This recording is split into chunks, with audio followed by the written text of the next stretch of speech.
Shri Venkateswara gold తాకట్టులో ఉన్న మీ బంగారాన్ని విడిపించి కొనబడును.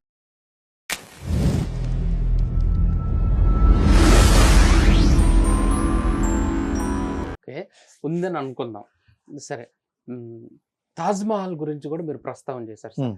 అది తేజో మహల్ అనే ఒక హిందూ టెంపుల్, దాన్ని తాజ్మహల్ గా మార్చారు. ఇది నిజమేనా? దీనికన్నా ఎవిడెన్స్ ఉన్నాయా మన దగ్గర?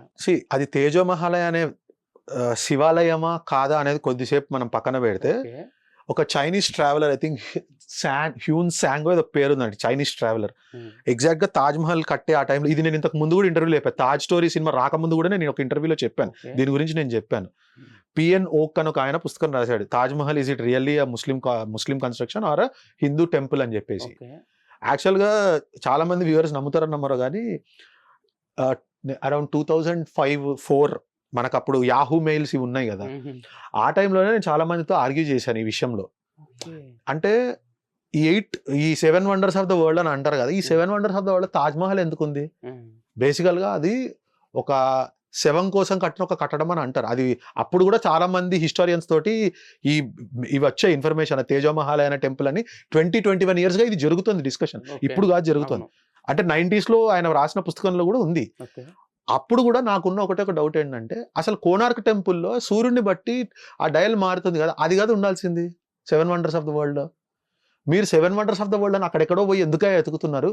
నేను చూపిస్తాను ఇండియాలో మీకు కనీసం ఒక 20-25 wonders, 25 wonders of the world in India నేను చూపిస్తాను మీకు. కోనార్క్ టెంపుల్ ఒకటి, అజంతా ఎల్లోరా టెంపుల్ ఒకటి, బృహదీశ్వరాలయం ఒకటి, మహాబలేశ్వర్ టెంపుల్ ఒకటి. మీరు ఏ కన్స్ట్రక్షన్ అయినా తీసుకోండి, దట్స్ ఆన్ ఇంజనీరింగ్ మార్వెలే కదా, ఆర్కిటెక్చర్ మార్వెలే కదా. కొన్ని వందల సంవత్సరాల క్రితం మనోళ్ళు కట్టిన ప్రతి ఒక్క దేవాలయం ఒక వండరే కదా. సో అప్పటి నుంచి కూడా నాకు మైండ్లో తిరుగుతూ ఉంది. సో ఈ తాజ్ స్టోరీ అనేది వచ్చిన తర్వాత అది క్లియర్గా తెలిసిపోయింది. ఏంటి అంటే, దానిలో ఉన్న కొన్ని రూమ్స్ని వీళ్ళు లాక్ చేసేసి పర్మిషన్ తెచ్చుకున్నారు కోర్టు నుంచి, ఓపెన్ చేయకూడదు దాన్ని అని చెప్పి. అది ఓపెన్ చేయడానికి వీల్లేదు అని అన్నారు. ఎందుకు ఓపెన్ చేయకూడదు అంటే, మీరు ఈ ఒక్క పైన మాత్రం డబ్బులు ఇచ్చి మేము చూడొచ్చు, కింద ఎందుకు చూడకూడదు? మేము చూపించండి మీరు. ఇందాక చెప్పా కదా నేను, తాజ్ మహల్ ఒక అద్భుతమైన కట్టడం మొఘల్స్ కట్టారు అంటే, అలాంటి కట్టడాలు మరి వేరే దగ్గర ఎందుకు కట్టలేకపోయారు వాళ్ళు? ఒకటి. రెండవది, టైం లైన్స్ చూసుకుంటే కూడా మ్యాచ్ అవ్వట్లేదు. అది వాళ్ళు ఇప్పుడు ఆమె చనిపోయింది ఎక్కడ, తీసుకొచ్చింది ఎక్కడ? ముంతాజ్ అని ఆమె ఎక్కడ చచ్చిపోయింది, ఆమె తీసుకొచ్చి ఇక్కడ ఎందుకు పాతి పెట్టారు? ఇంకెక్కడ లేవా? ఇక్కడ పాతి పెడితే అంత ఫాస్ట్గా ఎట్లా కట్టారు? అది ఇట్స్ నాట్ పాసిబుల్. మాన్యువల్గా అంతంత పెద్ద గ్రనైట్ ఆ టైంలో తీసుకొచ్చి వాళ్ళు చెప్తున్న టైం పీరియడ్లో అది కట్టడం అనేది highly impossible. It is a renovated structure, it's not a constructed one, it's a renovated structure. ఒక ఆలయం మీద అది కట్టారు అనేది చాలా క్లియర్. దానికి ఎవిడెన్స్ ఏమైనా ఉన్నాయా? ఎవిడెన్స్ అంటే ఇంకా ఆ రూమ్స్ ఓపెన్ చేయనియాలి కదా. ఇండియన్ ఆర్కియాలజీ ఎందుకు మనకు మొదటి నుంచి అది మొఘల్స్ కట్టడంగానే ఎందుకు మన పాఠ్య పుస్తకాలు దీన్ని ఇప్పుడు మిమ్మల్ని ఒక చిన్న డౌట్ అడుగుతాను, మీరు ఆన్సర్ చెప్పండి, దాని నుంచి మనకు ఆన్సర్ వచ్చేస్తుంది. ప్రజాస్వామ్యము అంటే ఏంటి? అందరికీ స్వేచ్ఛ ఉండటం. అంటే అందరికీ స్వేచ్ఛ అంటే ఓటేసి ఎన్నుకోవడం అంటే ప్రజాస్వామ్యము అంటే అత్యధిక శాతంలో ఉన్న వాళ్ళు ఏదైతే అప్రూవ్ చేస్తారో, ఏదైతే ఉంటారో అదే కదా ప్రజాస్వామ్యం అంటే. అవునా కదా? అవును కదా. అవును. ఇది ఇక్కడ ఈ దేశంలో, భారతదేశంలో అత్యధికంగా ఉన్న జనాభా ఎవరిదండి? హిందువులది కదా. డెమోక్రాటిక్ అని వీళ్ళందరూ అరుస్తుంటారు కదా పొద్దున్న లేచినప్పటి నుంచి, కమ్యూనిస్టులు, సోకాల్డ్ ఇండి అలయన్స్ అని ఇప్పుడు ఏదైతే లేదో దానికి అరుస్తారు కదా, ప్రజాస్వామ్యం అని అరుస్తారు కదా. నిజంగా వాళ్ళు ప్రజాస్వామ్యాన్ని గౌరవిస్తే కనుక ఇది హిందూ రాష్ట్రంగా డిక్లేర్ చేయడానికి వాళ్ళకి ప్రాబ్లం ఏంటి? ఓకే, ఇప్పుడు అధికారంలో ఒక చెప్తాను, నాది అయిపోయి, నేను ఇంకా క్వశ్చన్ అవ్వలే.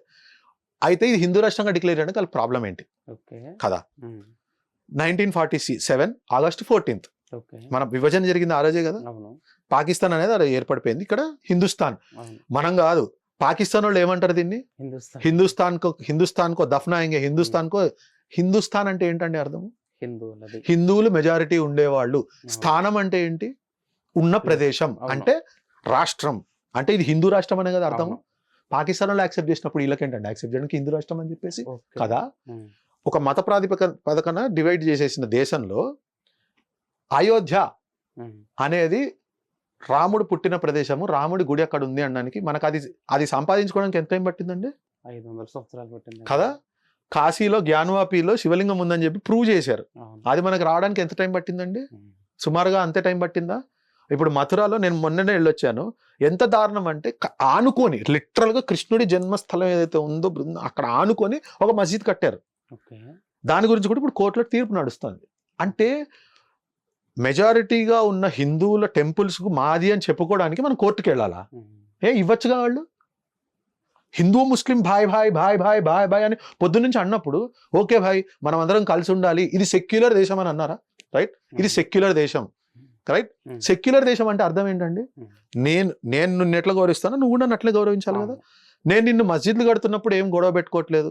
నువ్వు రోడ్డు మీద అక్రమంగా మస్జిద్ కట్టుకొని లౌడ్ స్పీకర్లో 5 సార్లు నాకు ఇష్టం ఉన్నా లేకపోయినా నేను వినే ప్రక్రియని మీరు ఇంట్రడ్యూస్ చేశారు. నేను ఎందుకురా బాబు నాకు వినాల్సిన అవసరం ఏముందిరా అంటే నువ్వు నా మీద గొడవకు వస్తావు, నన్ను కొట్టడానికి వస్తావు, ఆఖరికి చంపేయడానికి కూడా సిద్ధపడ్డారు వాళ్ళు. ఎక్కడ హిందూ ముస్లిం భాయ్ భాయ్ ఉందండి? లేదు కదా. సో నేను అనేది ఏంటంటే ఆ మూడు కదా మనం అడిగింది, ఆ మూడేగా. We're asking only those 3 because అది మనకు చాలా ఇంపార్టెంట్ కాబట్టి. మరి ఎందుకు ఇవ్వట్లేదు మీరు? హిందూ ముస్లిం భాయ్ భాయ్ అన్నప్పుడు మరి నీ సొంత అన్నని అడిగితే ఇవ్వాలి కదా, మరి నువ్వు ఎందుకు ఇవ్వట్లేదు? నువ్వు ప్రతి మస్జిద్ అడగట్లేగా మేము. ఓన్లీ 3 మెయిన్ ఏవైతే అవి ఇచ్చేయండి రా బాబు మాకు చాలు అని చెప్తున్నాం. అది ఇస్తున్నారా మీరు? ఇవ్వట్లేదు కదా, అవునా కదా. మరి తాజ్మహల్ గుళ్ళే అడుక్కు తినాల్సిన పరిస్థితి వస్తుంది హిందువులకి. ప్లీజ్ మాకు ఇవ్వండి, ప్లీజ్ మాకు ఇవ్వండి. తాజ్మహల్ అది ఊరికే ఒక కట్టడం అంతే. ఇట్స్ ఏ హిస్టారిక్ కన్స్ట్రక్షన్ అంతే. అది గుడియా కాదా కూడా ఇంకా నిర్ధారణ కానప్పుడు ఇంకెన్ని సంవత్సరాలు పడుతుందండి కోర్టులో తెచ్చుకోవడానికి? మన సూడో సెక్యులర్స్ ఉంటారు కదా మన వాళ్ళు, వదిలేయండి ఎందుకు మీకు ఇంకేం లేవా, దేశంలో ఎంత అన్ఎంప్లాయ్మెంట్ ఉంది, దేశంలో ఎంతమంది ఆకలితో పస్తులతో పడుకుంటున్నారు, మీరు దాని గురించి ఎందుకు మాట్లాడుతున్నారు అని అనేవాళ్ళే ఉన్నారు కదా. సూడో ఇంటెలెక్చువల్స్ అందరు ఉన్నారు కదండి. వాళ్ళకి వక్ఫ్ బోర్డులో 3rd హైయెస్ట్ ల్యాండ్స్ ఉన్నాయన్నా వాళ్ళకొద్దు, క్రిస్టియన్ ఎన్జిఓస్కి 4th హైయెస్ట్ ల్యాండ్ ఉందన్నా వాళ్ళకొద్దు. ఓన్లీ దేవాదాయ ధర్మాదాయ శాఖ భూములు ఏవైతే ఉన్నా అసలు అక్కడ ఎందుకు గుడి కట్టాలి, అక్కడ స్కూల్ కట్టండి. మద్రాసాలు కడితే దాని గురించి ఎప్పుడు మాట్లాడరు. క్రిస్టియన్స్ చర్చిలు లేపేస్తే దాని గురించి మాట్లాడరు. చర్చిలు కట్టుకోండి, మసీదులు కట్టుకోండి, మేము వద్దనట్లే కదా. ఎందుకు అన్నీ మస్జిద్లు మీకు? మా పాపులేషన్ ఎక్కువ ఉన్న చోట హైయెస్ట్ నెంబర్ ఆఫ్ మాస్కులు మీరు కట్టుకుంటారు. అయినా కానీ మేము సెక్యులర్ కాదు, మేము సెక్యులర్ ఉండాలి, మీరు ఉండకూడదు. మా పాపులేషన్ ఎక్కువ ఉన్న చోట మీరు హైయెస్ట్ నెంబర్ ఆఫ్ చర్చిలు కట్టేసుకుంటారు, ఇష్టం వచ్చినట్టు చర్చిలు కడతారు, మేమేం మాట్లాడకూడదు. మాట్లాడితే మా రాముడి మీద దండలు తీసేస్తారు, మీరు అసలు హిందువులను కన్సిడర్ చేయరు, హిందూ దేవుళ్ళు అంటే శైతాన్లు అంటున్నారు కదా. వాళ్ళే అంటున్నారు కదా హిందూ దేవుళ్ళు శైతాన్లు, వాళ్ళు ఇచ్చిన ప్రసాదం తినకూడదు అని చెప్పి మీరు ఓపెన్గా చెప్తున్నారు. ఏ రోజన్నా ఏ ఒక్క హిందూ అయినా వేరే దేవుళ్ళని కించపరచడం కానీ తక్కువ చేయడం కానీ మీరు చూసారా? ఎందుకు? మనకి నేర్పించేదే అదే నేర్పిస్తారు. అందరి దేవుళ్ళు ఒకటే, అన్ని సమానమే, పేర్లు వేరు కానీ మనందరం దేవుడి దగ్గరికి వెళ్తామని మనకు నేర్పిస్తున్నారు కదా. ఆ మైండ్ సెట్లోనే ఉంది కదండి. ఇంకా తాజ్మహల్ ఎక్కడి నుంచి సంపాదిస్తారు మనం చెప్పండి? అక్కడ నిజంగా దేవాలయం ఉందంటే ఫస్ట్ ఆ దేవాలయం ఉందని ప్రూవ్ చేయడానికి ఇంకో 500 ఏళ్ళు పడతాయి మనకి. మనోళ్ళే అడ్డపడతారు కదా. అయోధ్యలో రాముడి మందిరం లేదు అని ఫైట్ చేసిన 24 మంది advocates, Congress appointed advocates 90% of them were Hindus.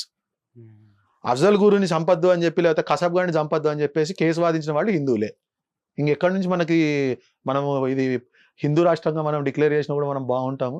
ఎక్కడి నుంచి ఫేక్ నోట్స్ కానీ ఏదన్నా కానీ ఆగిపోతాయి చెప్పండి మీరు? ఓకే సార్, బీజేపీ గవర్నమెంట్ వచ్చిన తర్వాత కాంగ్రెస్ని ఒక చెడు కోణంలో చూపించే ప్రయత్నం గట్టిగా జరుగుతుంది అని కూడా చాలా మంది అంటున్నారు సార్. అంటే చెడు కోణం అంటే ఎట్లా? ఎగ్జాంపుల్ కి ఒకటి ఏదైనా 2 ఎగ్జాంపుల్స్. ఓటు బ్యాంక్ రాజకీయాలు చేసిందని, ముస్లిమ్స్ కి సపోర్ట్ చేసింది కాంగ్రెస్ పార్టీ అని అనే కోణం బీజేపీ పార్టీ ప్రజల్లోకి తీసుకెళ్తుంది. కానీ కాంగ్రెస్ అనేది సెక్యులర్ పార్టీ, అన్ని మతాలని అందరినీ సమానంగా గౌరవించింది. రైట్, కరెక్టే కదా మరి.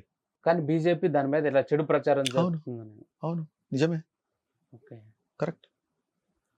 ఈ దేశంలో ఉన్న సహజ వనరుల మీద స్వల్ప సంఖ్యాకులు ఎవరైతే ఉన్నారో వాళ్ళకే మొదటి హక్కు ఉంది, అందున ముస్లిమ్స్కి అని ఓపెన్ గా చెప్పిన మన్మోహన్ సింగ్ గారి statement it is a video recorded ఉంది. ఓకే, ఉంది. 500 ఏళ్లుగా ఒక రామ మందిరం కోసం పోట్లాడుతుంటే దాదాపు 60 సంవత్సరాలు పరిపాలించిన కాంగ్రెస్, సెక్యులర్ కాంగ్రెస్, మీరన్న సెక్యులర్ కాంగ్రెస్ 412-13 సీట్లు రాజీవ్ గాంధీ ఉన్నప్పుడు ఇందిరాగాంధీని చంపేసినప్పుడు రాజీవ్ గాంధీకి 412-13 సీట్లు వచ్చాయి. Bumper majority in Lok Sabha, bumper majority in Rajya Sabha, or upper lower house అంటే రాజ్యసభలో లోక్సభలో బంపర్ మెజారిటీ ఉంది. మన దేశంలో జనసంఘ్ అనేది మొదలయ్యేంత వరకు కూడా ఒకటే పార్టీ ఉండింది, కాంగ్రెస్ పార్టీ. నిజంగా సెక్యులర్ పార్టీ అంటే అయోధ్య వర్డికి మనకు తీసుకురావాలి కదండి. వాళ్ళు హిందువులు కూడా సమానంగానే చూస్తున్నారుగా, అంటే తీసుకొచ్చేయాలి కదా. ఎందుకు తీసుకురాలేదు? సెక్యులర్ పార్టీ అంటే ఏంటండి? అన్ని మతాలన్నీ సమానంగా చూస్తారు కదా. ఇదే కాంగ్రెస్ కార్యకర్తలు నాథురామ్ గాడ్సే అనే ఆయన గాంధీని చంపితే నిజంగా నాథురామ్ గాడ్సే గారు చంపారా లేదా అనేది ఈ రోజు వరకు ప్రూఫ్ కాలేదు. మీరు ఇది చాలా జాగ్రత్తగా గమనించాల్సింది. సో నాథురామ్ గాడ్సే గారు చంపారా లేదని మనకి ఇంకా తెలియదు. ఎందుకంటే హూ కిల్డ్ గాంధీ అని ఒక పుస్తకం ఉంది. ఇది బ్రిటిషర్స్ రాసిన పుస్తకం, ఇండియన్స్ ఎవరు రాయలేదు. వాళ్ళు చాలా క్లియర్ గా రాసింది ఏంటంటే ఆ రోజు నాలుగు గన్ షాట్స్ ఇన్పడ్డాయి. అందులో 2 bullets నాథురామ్ గాడ్సే గారివి, ఇంకో 2 bullets ఎవరికి తెలియదు. గాంధీ చనిపోయిన తర్వాత పోస్ట్ మార్టం కూడా చేయకుండా ఫాస్ట్ గా ఆయనని దహన సంస్కారాలు చేసేసి ఫాస్ట్ ట్రాక్ కోర్టులో తీసుకెళ్లి నాథురామ్ గాడ్సే గారిని ఉరిశిక్ష విధించారు. అసలు ఎందుకు విధించారు? According to Indian judicial system ప్రకారం అప్పటికి ఇంకా మనకి పూర్తిగా రాలేదు కాబట్టి, కాన్స్టిట్యూషన్ ఇంకా ఫ్రేమ్ అవ్వలేదు కాబట్టి అప్పటికి ఇంకా బ్రిటిష్ది నడుస్తుంది. వాద ప్రతివాదాలు వినాలి. గాంధీ గారిని పోస్ట్ మార్టం చేసి అందులో బుల్లెట్ తీసి అసలు నిజంగా ఆయన గన్ నుంచి వచ్చిందా లేదా అనేది క్లారిఫై చేయాలా, చేయలేదు. గాడ్సే గారు ఏదైతే కోర్టులో చెప్పారో ఇట్ ఈస్ మ్యాండేటరీ. మీరు కోర్టులో చెప్పింది కంపల్సరీ పబ్లిక్ డిస్కోర్స్ లో పెట్టాలి అనేది బ్రిటిష్ రూల్. అది అప్పుడు కూడా భగత్ సింగ్ గారు వాళ్ళందరూ బాంబు ఎట్లా తయారు చేశారని చెప్తే వీళ్ళందరూ జర్నలిస్ట్ రాసుకొని తీసుకెళ్లి ఇండియాలో అందరికీ అది ప్యాంప్లెట్ లాగా పనిచేశారు. అది బ్రిటిష్ లా. అదే ఇంకా ఫాలో అవుతున్నాం మన దౌర్భాగ్యం ఏంటో. బట్ ఆ లాలో ఉన్నది. కానీ నాథురామ్ గాడ్సే గారి మరణ వాంగ్మూలం అంటారు దాన్ని. ఆ మరణ వాంగ్మూలం ఎన్నో ఏళ్ల పాటు సప్రెస్ చేసి పెట్టేశారు కాంగ్రెస్ వాళ్ళు. ఓకే, అక్కడతోటైతే పర్లేదు. నాథురామ్ గాడ్సే అని అతను ఒక బ్రాహ్మణు, చిప్వారా బ్రాహ్మణి అంటారు మరాఠీ. వాళ్ళందరినీ నిలువున తగలబెట్టారు, ఊచకోత కోసారు. ఆ రోజు ఎందుకు చేశారు? మరి అది చంపింది నాథురామ్ గాడ్సే అయితే బ్రాహ్మిన్స్ ఏం చేశారండి? ఆ బ్రాహ్మిన్స్ అందరిని ఎందుకు చంపారు మీరు? సెక్యులర్ పార్టీ కదా వీళ్ళు, చంపేశారు. 2 గన్మెన్ ఇందిరాగాంధీని చంపేశారు. ఆ 2 గన్మెన్ ఎవరు? వాళ్ళ మీద తాగేసి డ్యూటీకి వచ్చారని చెప్పి కంప్లైంట్లు, ఇన్సబార్డినేషన్, వాళ్ళు చెప్పింది చేయలేదనే కంప్లైంట్లు, డిసిప్లినరీ యాక్షన్ తీసుకోమని విపరీతమైన కంప్లైంట్లను తీసుకొచ్చి గన్మెన్ లాగా పెడితే వాళ్ళిద్దరే ఇందిరాగాంధీని చంపేశారు. అందులో ఒకడు ఆన్ ది స్పాట్ చచ్చిపోతే ఇంకోడు హాస్పిటల్కి వెళ్తున్న దారిలో మీడియా వాళ్ళు వాడిని ప్రశ్న అడగకుండా వాడిని కూడా చంపేశారా, చచ్చిపోయాడా పక్కన పెడితే అసలు ఎవరు అపాయింట్ చేశారు వాళ్ళని? ఎందుకు అపాయింట్ చేశారు? ఈ రోజు దాకా అది సీల్ చేసి పెట్టారు, ఎవరికి అవైలబుల్ లేదు.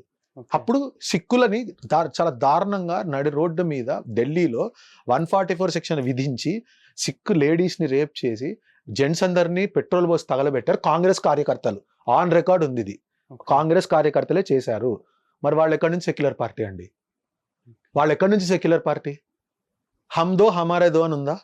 హమ్దో హమారే దో అని కాంగ్రెస్ స్లోగన్ ఉంది కదా. మనకిద్దరు పిల్లలే ఉండాలి అని చెప్పి బలవంతంగా మొత్తం మందికి వాళ్ళు మనుషుల్ని పంపించి ప్యాంప్లెట్లు డిస్ట్రిబ్యూట్ చేయించారు కదా. మరి ముస్లిమ్స్కి ఎందుకు చేయలేదండి? వాళ్ళు 10 మంది 11 మంది పిల్లల్ని కంటున్నారా లేదా? రైట్. ఇప్పుడు వాళ్ళే అంటారు ఒక దేశంలో 2 చట్టాలు ఉండకూడదు అని అంటారు కదా. మరి 2 చట్టాలు మీరే కదా తీసుకొచ్చింది. మరి వాళ్ళు ముస్లిమ్స్ కి ఫేవరబుల్ గా ఉన్నారా లేరా? పఠాన్కోట్ లో పుల్వామాలో అటాక్ జరిగితే అసలు పాకిస్తాన్ కి సంబంధం లేదు, మోడీ చేయించాడని అన్నారా లేదా? పఠాన్కోట్ లో జరిగినప్పుడు సేమ్ అదే చెప్పారా? ఇప్పుడు ఎక్కడ జరిగినా అసలు మోదీయే చేశాడు, పాకిస్తాన్కి సంబంధం లేదని చెప్పి 26/11 అటాక్ పాకిస్తాన్ వాళ్ళు చేశారన్న ఎవిడెన్స్ ఉన్నా కూడా పాకిస్తాన్కి సంబంధం లేదని వీళ్ళే కూర్చొని RSS కాన్స్పిరసీ అని బుక్ రిలీజ్ చేశారా లేదా? చేశారు కదా వాళ్ళు. It is on record. It's a Hindutva terror RSS conspiracy అని బుక్ రిలీజ్ చేశారు, అందరూ చూసుకోవచ్చు. ఆ మహేష్ భట్ అని ఒక నీచుడు ఉన్నాడు, వాడు, దిగ్విజయ్ సింగ్ అని ఉన్నారు ఆయన, ఇంకో 4-5 వచ్చి this is an RSS conspiracy, వీళ్ళు మమ్మల్ని ఎలక్షన్లో గెలవకుండా చేసి మమ్మల్ని దింపడానికి RSS వాళ్ళు కుట్ర పన్ని హిందూ తీవ్రవాదులు చేశారని కసబ్ గాడికి ఒక ఆరెంజ్ కలర్ థ్రెడ్ కట్టి తెలియకుండా కసబ్ దొరికాడని బుక్ రిలీజ్ చేశారు. ఎప్పుడైతే కసబ్ గాడు దొరికాడని చెప్పారో లేదు అదంతా మేము అసలు అని చెప్పి దాన్ని కవర్ చేశారు కదా. ఎక్కడ సెక్యులరిజం ఉందండి ఇక్కడ చెప్పండి నాకు ఒకసారి. కాంగ్రెస్ సెక్యులర్ పార్టీ అని వీళ్ళు అంటున్నారు కదా, వాళ్ళు హిందువులని ఈక్వల్ గా ఎప్పుడు ట్రీట్ చేశారు? మీరు చెప్పండి, నాకు ఆన్సర్ చెప్పండి. హిందువులని ఈక్వల్ గా ఎప్పుడు ట్రీట్ చేశారు వాళ్ళు? కాశ్మీర్లో జరిగింది అసలు జరగలేదు, అంతా ఊరికేనే అదంతా పొలిటికల్ వెండేట అన్నారు. మళ్ళీ 40 సంవత్సరాలు వీళ్ళే ఉన్నారు కదా, ఎవరు పొలిటికల్ వెండేట కోసం కాశ్మీర్ది వాడుకున్నారు? కాంగ్రెస్ పరిపాలిస్తున్న ఇదే తెలంగాణ రాష్ట్రంలో ఇన్ని చెట్లు కొట్టేశారు కదా. అక్కడ ఏదో అండమాన్ నికోబార్ గురించి పోయి మాట్లాడుతున్నాడు రాహుల్ గాంధీ, మరి ఇక్కడ నుంచి మాట్లాడరా? ఇక్కడ శ్రీరామనవమి అడిగినప్పుడు రాళ్ళు వేశారు. సెక్యులర్ పార్టీ ఎక్కడ ఉందండి? ఎక్కడ సెక్యులరిజం? కాంగ్రెస్ సెక్యులరిజం నాకు చూపించండి, ఒక్క చోటు చూపించండి. వాళ్ళు హిందువులని ముస్లింలని సమానంగా చూశారు, హిందువులని క్రిస్టియన్లని సమానంగా. అసలు హిందువులని ఈ దేశంలో ఒక మెజారిటీ ఆఫ్ ద కంట్రీ హిందువులే ఉన్నారు కాబట్టి వాళ్ళ మనోభావాలని రెస్పెక్ట్ చేశారు కాంగ్రెస్ వాళ్ళని ఎక్కడుందండి? నాకు చూపించండి ఉదంతాలు.